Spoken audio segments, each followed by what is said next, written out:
The wind howled over the fjord like an ancient spirit lamenting the dawn. Frost clung to every pine branch, and the sea lay still as glass, save for a single longship moored against the ice-crusted shore. On that morning, the cry of a newborn echoed through the timber halls of Galdheim, a small village carved from stone and iron. The child's name was Arven, son of Halland the Silent and Eira of the North Glen, born beneath a sky split by northern lights that burned green and gold across the heavens. The old seeress, Brynhild, came forth from the mist with her wolfskin cloak dragging in the snow. She leaned close to the infant, her eyes pale as winter smoke. "This one is woven into the threads," she murmured to Eira. "His birth song will carry the weight of both gods and men. Shield him, for the Norns do not weave gently." Eira, weary and trembling, clasped her son to her breast. "Then may they weave him strong," she whispered. In the years that followed, Arven grew in strength and silence. His father taught him the way of the axe and shield, the rhythm of frost and blood. But Eira taught him the secrets of the forest, the tongues of ravens, the whisper of wind through birch leaves, and the songs sung by the dead.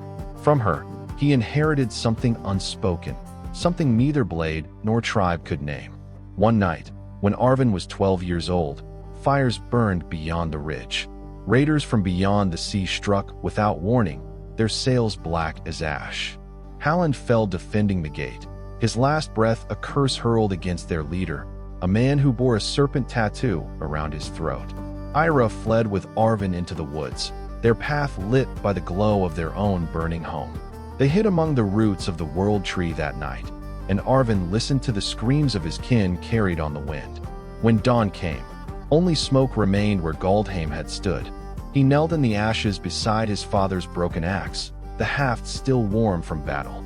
There, amid ruin and silence, a vow was forged. By the gods who had turned their faces away, by the earth that drank his father's blood, Arven swore that the serpent would die by his hand. He lifted the axe and felt something stir inside him, a faint hum, as if the iron itself remembered. Ravens circled above, dark messengers watching in solemn patience. And in the far reaches of the unseen world, something old began to turn its gaze toward him. Arven walked through the smoldering remains, every step tinged with the scent of charred fur and the silence that comes after devastation. Eira followed, her face painted with soot and sorrow, her hands never straying far from her son's shoulder. The sun rose pale and shy, struggling through the mist as if reluctant to illuminate so much death. The only sounds were the crackling of half-burned timbers and the occasional, hollow caw of a raven. In the ruins, Arven found a child's doll, blackened but still recognizable. He set it gently atop a pile of rubble, an offering to whatever ghosts remained. He could feel them, all around, pressing close and whispering of things lost and bonds broken. "Arven," Eira whispered, "we must go. The raiders will return.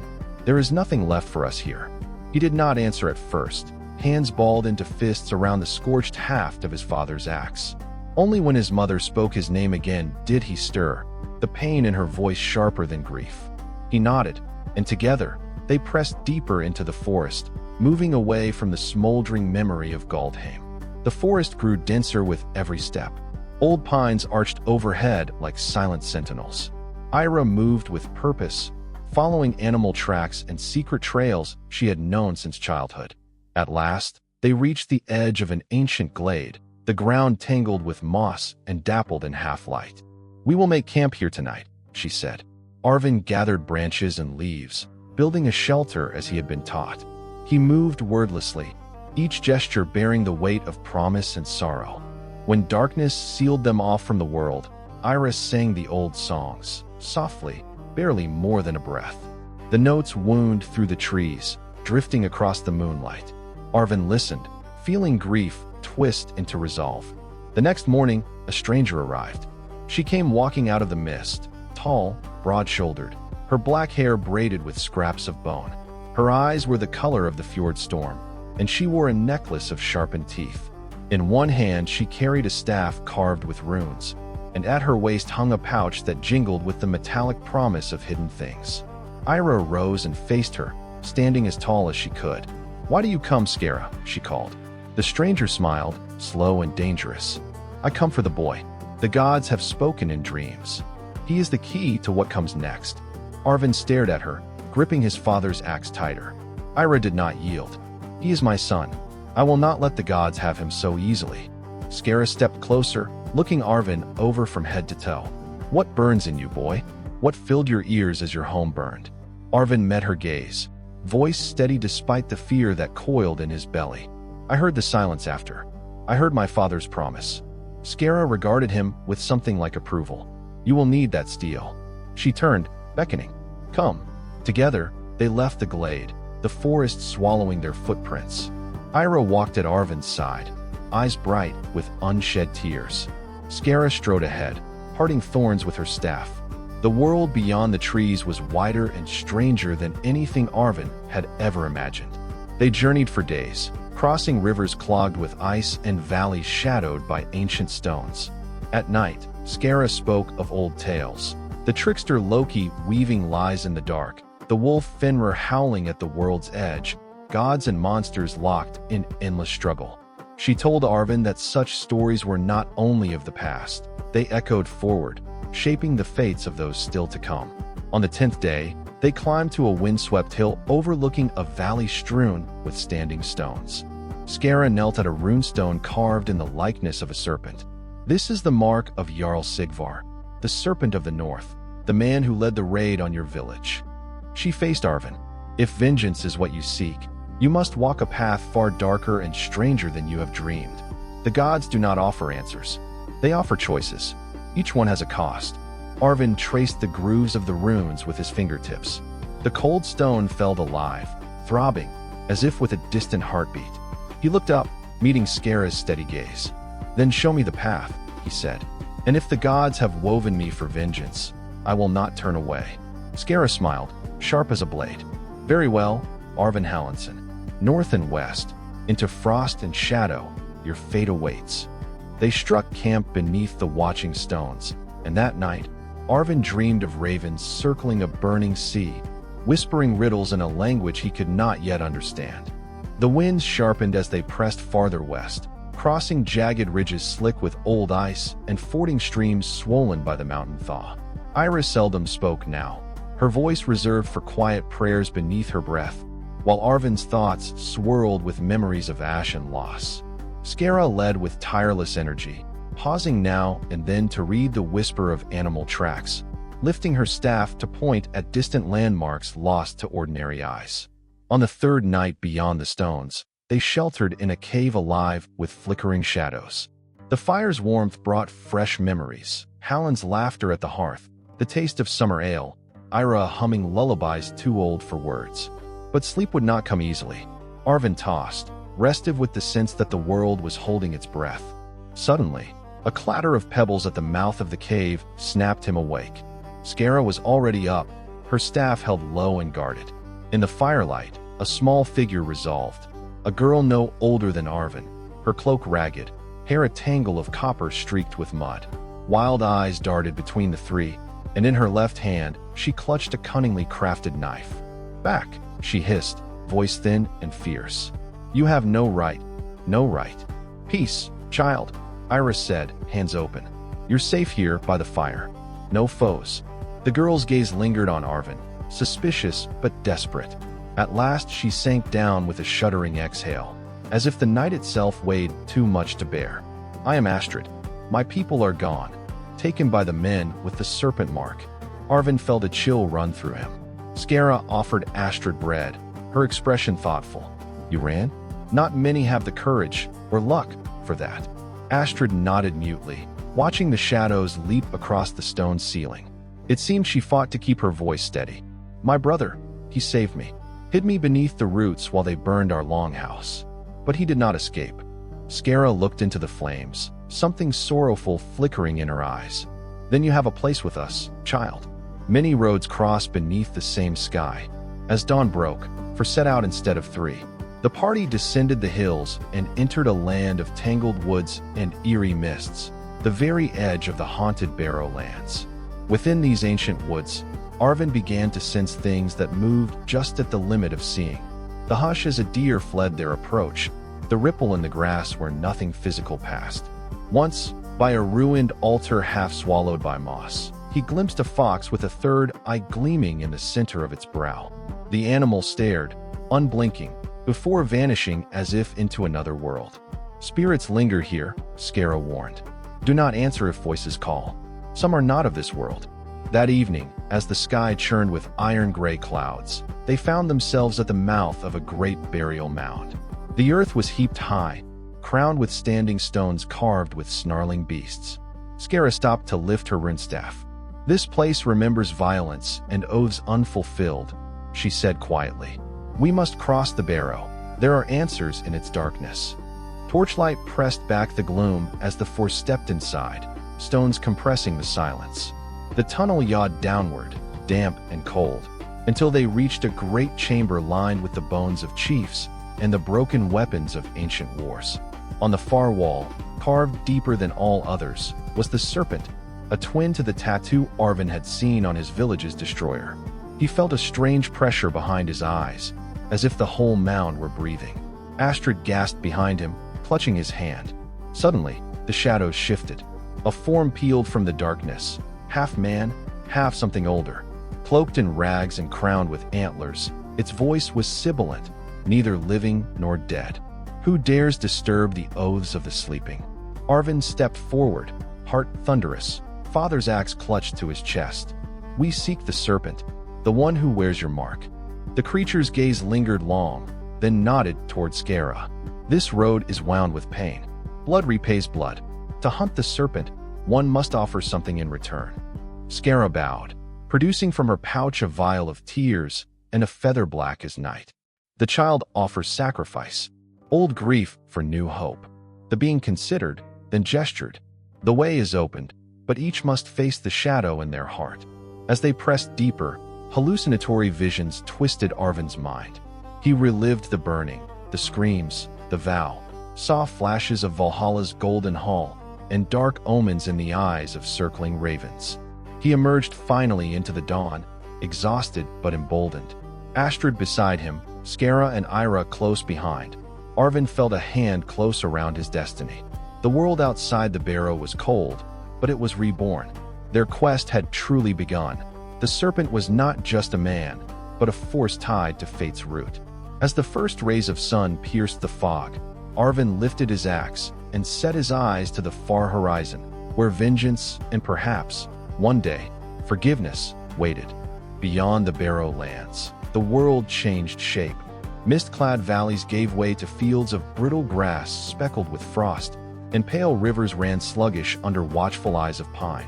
It was a country haunted by echoes, the keening wail of wind through standing stones, the hush of small animals who knew how to hide from the wrath of men. Arven and his companions journeyed as shadows themselves, wary of what might stir in the waking world and in dreams. On the fourth day, a storm churned across the sky, bruising it purple and gray. Astrid and Arven sheltered beneath a ragged cliff, while Skara scouted ahead. Lightning split the horizon, briefly illuminating a structure in the distance, a timber fortress rising from the mud like a wolf's den, ringed by vigil torches. Smoke climbed from its central fire, and over the palisade, the sigil of the serpent fluttered in the wind. Eira, eyes narrowed, traced the pattern in the air. "That is Sigvar's hall, the place our journey bends toward." Arven gripped the axe tighter, courage tangled with dread. "If the Norns have spun this path, then let it be walked." Skara returned before midnight, soaked and grim-faced. Many guards, too many for open battle. And inside, Sigvar feasts, surrounded by those loyal to his blood. "If we strike, it must be with cunning." Together, they devised a plan. Astrid, nimble and unnoticed, would slip into the outer yard under cover of darkness, seeking the passage beneath the palisade said to lead to the kitchens. She would scatter the guards with smoke and fire, allowing Arven and Skara to cross the wall while Eira lingered as lookout and guide. The night hummed with possibility. Arven lay awake and felt the hand of fate closing tighter. Astrid whispered stories in the dark, of her brother, of running wild in safer days, of how the world was not always hungry for grief. When the torches guttered low, the companions crept from the hillside. Astrid slipped through a gap in the fence, vanishing almost instantly. Moments later, the shrill cries of alarm echoed from the kitchen yard, smoke swirling thick above the wall. Skara seized the moment, hoisting Arven atop her shoulders. Together they scaled the palisade, dropping silently into the shadows. Within, the hall was a cacophony, warriors stumbling in confusion, the great doors thrown open to reveal Sigvar himself, tall, broad, bearing the serpent tattoo and a cruel smile. He held a sword etched with runes, and his laugh was reckless thunder. "Who dares enter my hall unbidden?" Sigvar roared. Arven stepped forward, trembling but resolved, axe raised. "I am Arven Hallinson. You killed my father. Burn my village. The gods are watching." Sigvar sneered. "The gods watch all who die. They care little for vengeance." The first blows rang hard and fast, clashing beneath banners stained by wolf's blood. Skara moved with the force of a tempest, parrying assaults from Sigvar's men while Eira loosed arrows from the shadows, silent and deadly. Astrid, small and fierce, darted through the fray, tripping warriors, sowing confusion. Arven faced Sigvar beneath the likeness of the serpent, years of sorrow coiled into each swing.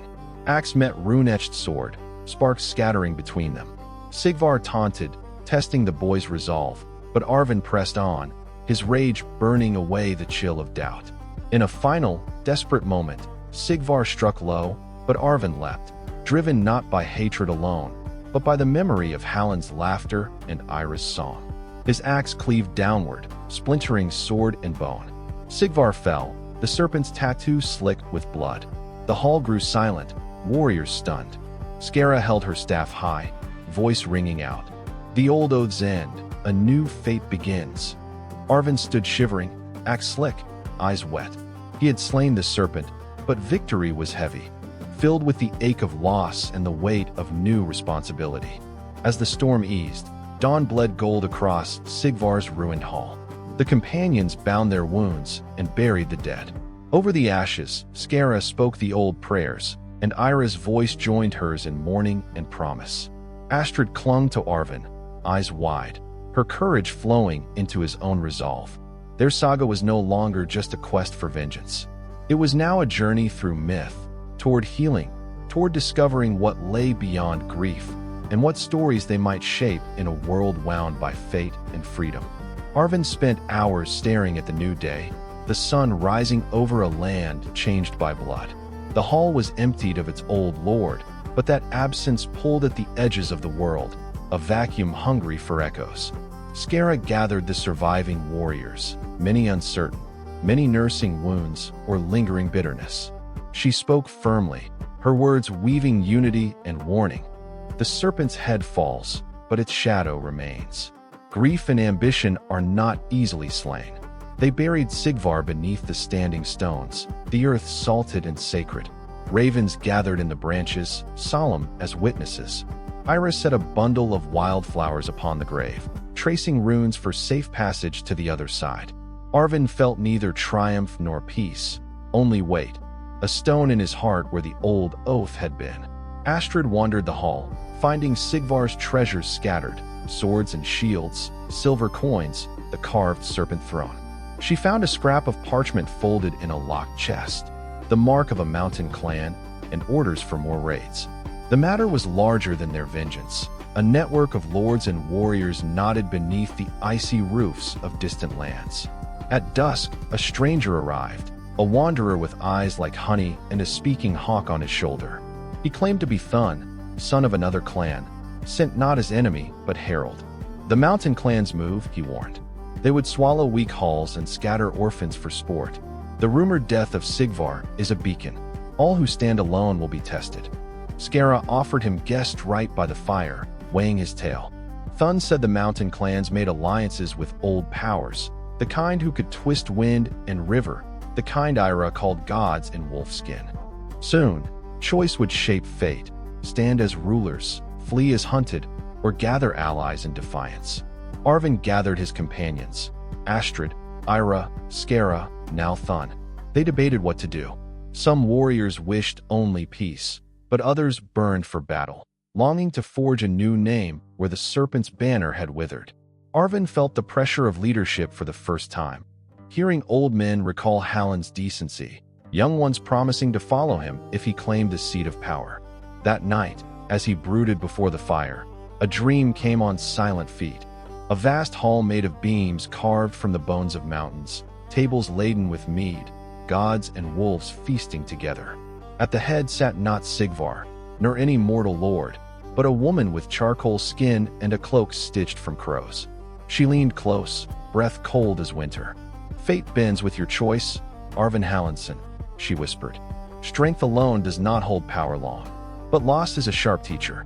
Gather what remains, and what is broken may yet be mended." He woke shivering, Skara reading omens in a circle of charred bones. "A sign from the Valkyrie," she said. "A test. We must leave before the mountain fire rises."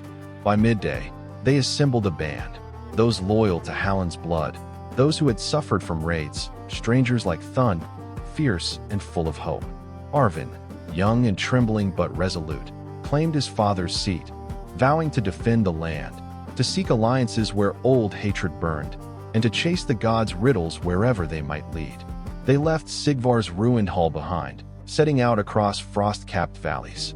Their legend began to grow, not only as avengers, but as protectors, healers, and wanderers who challenged fate's web. Spirits watched from the wildwood, gods murmured beneath the surface of rivers and stones. And as the world's thread spun forward, Arven's path unfolded, not only to answer his own grief and oath, but to shape what might become of all haunted and myth-bound lands. The new company set out as winter bled into spring, frost melting from the black earth and birds returning to shattered branches. Arven walked ahead of the column, eyes sharp for sign, friend or foe, gift or trap. His father's axe, now blessed by victory and sacrifice, swung from his belt, a symbol both heavy and hopeful. Thun led them through secret trails, teaching the company how to blend into mist and shadow, how to hear the distant drums of mountain raiders long before they broke upon the land. Astrid, nimble as a fox, gathered rumors from shepherds and traders, stories of flames licking at northern villages, of beastmen who wore wolf pelts stitched with talismans, led by the warlord Gjal, whose ambition rivaled Sigvar's own. Skara steered them toward alliances with neighboring clans, striking pacts in rain-lashed halls and moonlit glades. Eira wandered at dusk, healing wounds from both blade and sorrow, her presence forging the first gentle ties between grief-stricken survivors. Their journeys were not without danger. One moonless night by a riverside, horns blared, the mountain clan's outriders thundering across the plain, their armor painted with thunderbolts and strange glyphs. Arven rallied the young warriors, defending a narrow ford with axe and shield, while Skara unleashed what magic she dared. A storm spun from wind and whispered names, scattering the enemy enough for escape. Safe at dawn, wounds tended, a council convened beneath a stand of ancient pines. Thun revealed the mountain lord's plan, to unite under Gjal, then sweep down upon the valleys and fjords, enslaving all who resisted and sacrificing the rest to the wolf gods of ice and fire. Arven listened, jaw set. Unity is our only chance. We must call the wandering clans, forge a host strong enough to match Gjal's fire. Astrid, fire in her eyes, suggested rallying the broken, orphans, outcasts, travelers carrying loss who yet yearned for purpose. Eira nodded, weaving her healing work with soft promises and old songs to build trust. The companions traveled for weeks, village to village, sending messengers, gathering arms, forging kinship through stories of the fallen and dreams of a new dawn.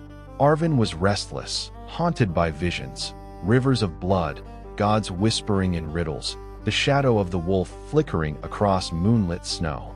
As the first buds broke through frozen soil, the new host gathered in a valley marked by a spiraling stone. Hundreds answered the call, warriors, wise women, boys eager to prove their worth, and the last king of the hilltop clan bearing a golden torque.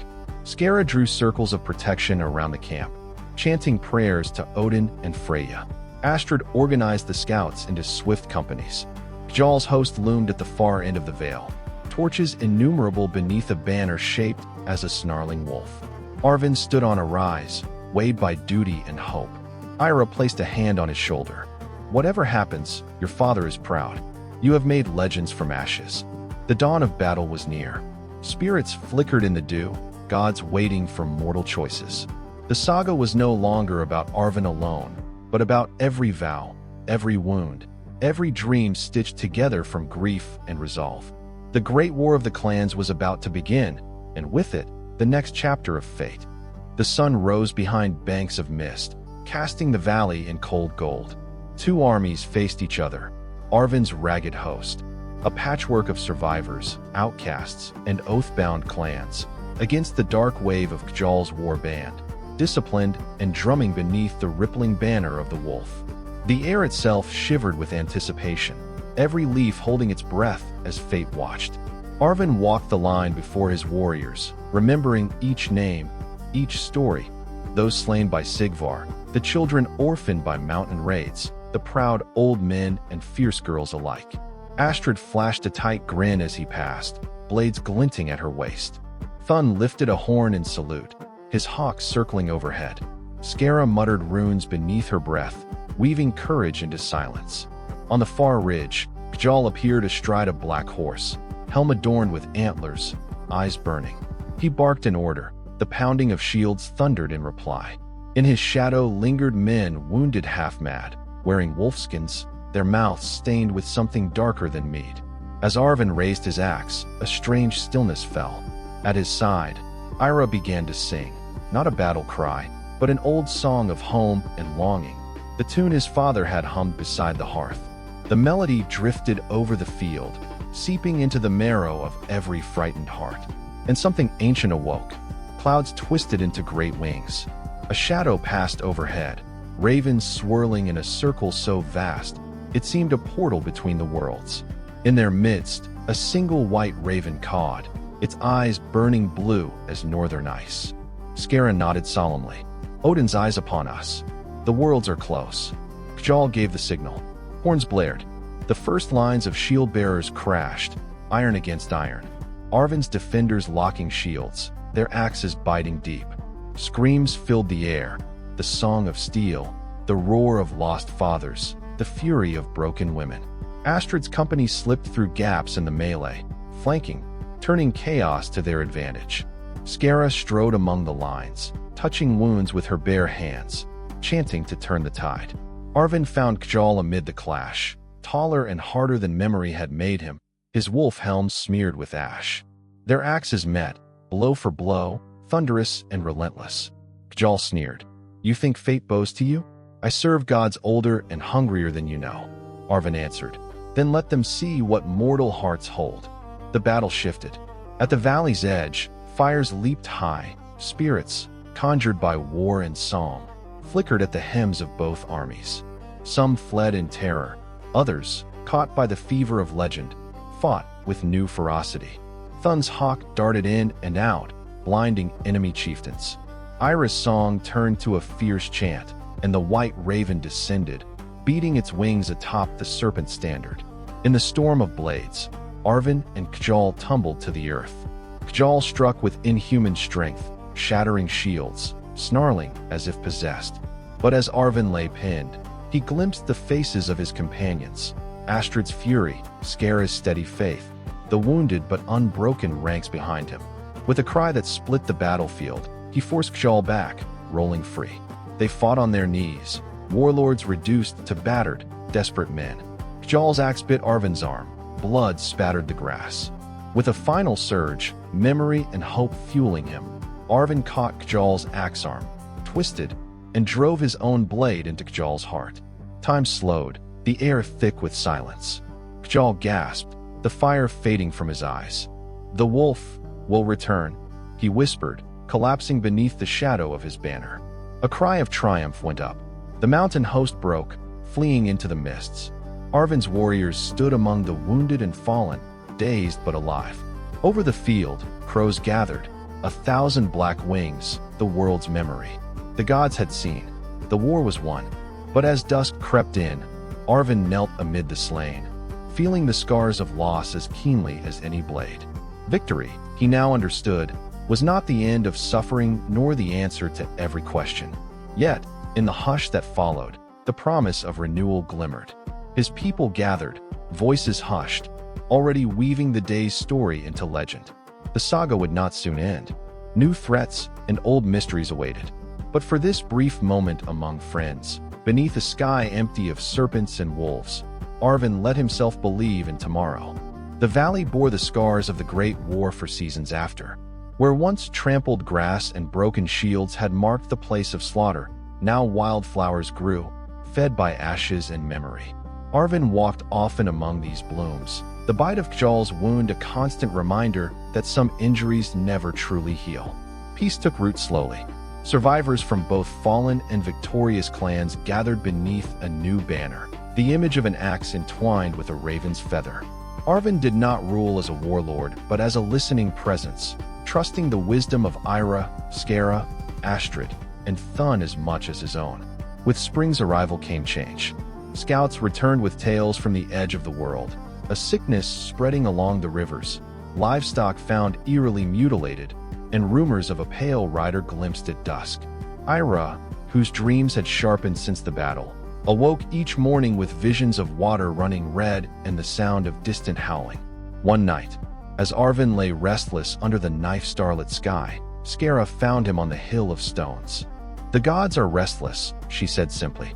"Victory sates nothing for long. Old debts are stirring. The kind mortals cannot pay alone."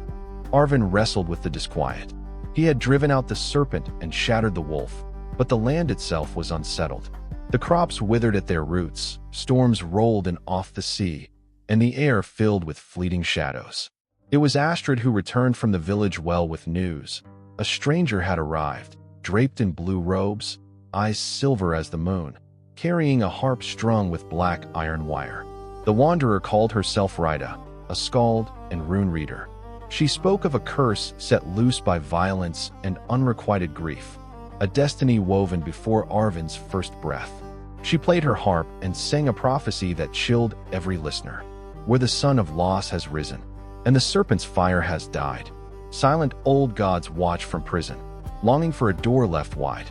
The axe that conquers, the voice that heals, must walk the river where dream reveals. The price of peace is not yet paid, where shadow and memory are weighed. Skara took this as a sign. The winner of the battle must now become a seeker. Arven, you must find the river in your dreams, the boundary between what is lost and what might still be saved. So the company reformed, slimmer now, but bound even more tightly by loyalty and shared vision. Eira, Astrid, Thun, and Rida traveled north with Arven to the headwaters of the ancient river, said to flow between Midgard and the shadow world of Hell. The journey was strange and double-edged, facing not only wilderness and lurking threats, but also visions of those left behind. Halland, Sigvar, Gjal, all appearing in the mists with voices that accused, forgave, or pleaded for peace. At the edge of the river, water black as midnight, Arven was called to kneel. The current reflected both his living face and 100 pale specters behind him. Rida poured a draught mixed from the river's flow and whispered old words. Skara and Eira joined hands as guardians. Astrid and Thun watched for signs of divine displeasure. A shadow rose from the water, neither fully human nor fully god. A woman in a cloak of midnight feathers, crowned with silver, bearing a scepter of bone and frost. It was Hel, ruler of the dead and warden of broken oaths. "You have woven victory from grief," Hel intoned, the air growing thick with chill. "Now you must choose. Hold your people here, safe for a fleeting season, or mend the worlds and suffer what must be lost." Arven, trembling, lifted his axe and feather, symbols of every promise and pain. "If it's within my power to heal what is sundered, I accept the cost. We have lost much already. I will not flee from the shadows left behind." Hel smiled, a gesture both cruel and kind. She pressed her hand to his forehead. "So be it. Walk from this place as the bridge between old wounds and new hope. Lay weapons to rest where rage has ruled. Let no one bear a mark they cannot put down." Dawn returned, blinding and sweet. Arven felt lighter and older, the boundaries between worlds less forbidding. The company returned home, where news of new crops, healed herds, and laughter in the hall met them. The river's strange darkness receded. Old feuds faded like frost in morning sun. Yet with every healing came the ache of memory. Arven understood now. True peace was not the absence of suffering, but the forging of meaning from all that had been endured. And in the songs sung by Rida, in the laughter of Astrid, the wisdom of Eira, the courage of Thun, and the unbowed loyalty of Skara, he saw how legends, once won, must be lived every day. Years rolled onward, and the new settlement flourished at the river's edge. The scars left by war faded beneath fields of golden barley, laughter among the children, and the slow, persistent rebuilding of lost kinship. Arven, older and weathered, held counsel at the longhouse's hearth, surrounded by those who had carried the old grief to its end, and who now shaped something new from the ashes. Rida's presence became part of daily life, her songs steady reminders of history's tempering fire. Skara taught the next generation the secrets of forest, spirit, and steel, rituals for peace as much as battle. Eira became healer to the valley, her vision clear and her patience renowned. Thun wandered often, still restless, returning always with news and gifts from the far borders. Astrid, now grown and fierce, led the scouts and brought stories from distant markets, gifted in words and blades alike. Yet, even as the land prospered, Arven felt prophecy's shadow. He dreamed of rivers that ran in circles, stone halls threaded with starlight, and voices from the departed. Most of all, his father Halland, who appeared not in sorrow but in quiet pride. One winter, when the ice was thickest, a great council was called. Neighboring clans gathered, eager for guidance, but wary of old wounds. Arven welcomed them all, remembering what had been lost between banners. That night, by fire and mead, the skald Rida sang the song of the battle, how vengeance became unity, how mortality won respect from gods. A thin elder from the north stood and spoke, his voice trembling. Peace is fragile. The world remembers what rage can do. How shall we guard what we have built? Arven rose and laid his axe before the council, its edge dulled by time and story. By memory and oath, he said, we will mourn the fallen, forgive the enemies who seek peace, and teach our children the burdens and gifts of both battle and mercy. Eira followed, presenting simple herbs, the marks of healing. We begin with kindness, practiced as a skill, not weakness, but strength. Skara passed around new iron arrowheads. Prepare for storms, but do not chase them. Astrid invoked the scouts. We watch, but we never strike out of hunger or fear.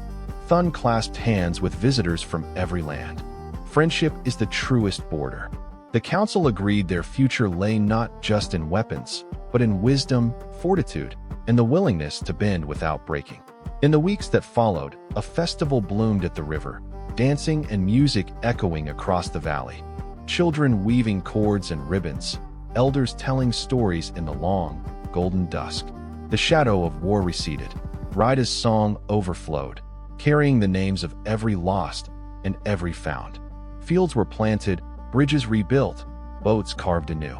Arven felt, at last, hope not as a brief flame, but as a steady warmth. The burden was lighter. Every day was the fruit of what they'd risked, lost, and learned. And so the years slipped by, a saga inside a saga, as old gods watched from their high halls, as rivers wound through memory and dream. The children of Galdheim, Sigvar, and Kjal shaped a life where every story, grief, vengeance, healing, and joy was honored. The legend glimmered not in axes, but in forgiveness, fellowship, and the earth's quiet rebirth. When Arven sensed the last winter upon him, he walked the familiar path to the river's bend, boots crunching on frostbitten grass beneath skies fretted with aurora. He paused at the place where he'd once knelt before the goddess Hel, the waters still and dark, holding the memory of every vow and every sorrow. Ravens perched nearby, as if summoned by the echoes of old oaths. In Galdheim's rebuilt hall, a gathering assembled.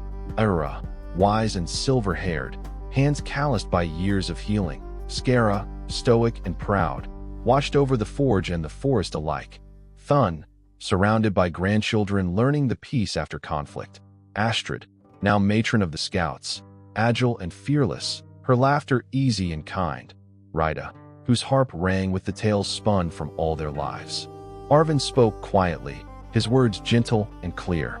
"We are the memory of what was lost," he began. "Yet we also are the keepers of renewal. In grief, we found purpose. In vengeance, unity. In peace, our true selves." Each companion offered their own blessing. The herbs of Eira, the runes of Skara, the tales of Thun, and the scout's certainty from Astrid. Rida sang the saga to its ending, voice rising and falling like the river itself. The world grew dark, yet kind. A hero worn by time. His axe retired to hearth, his wounds sealed by rhyme. From gods and mortal kin, from dreams and bitter fate, the river runs within. Forgiveness opens the gate. Arven made one last pilgrimage to the standing stones, offering thanks to ancient powers for light and shadow alike.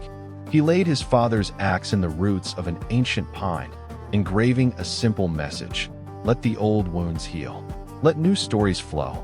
That night, as frost crystallized on every rafter, Arven slipped quietly into sleep, carried in dreams along the shifting rivers of memory, lore, and forgiveness. In the morning, Galdheim woke to a world changed but whole. Ravens wheeled in silent tribute. The river gleamed bright beneath the slanting sun. Rida's song filled the halls, a promise for all who might come after.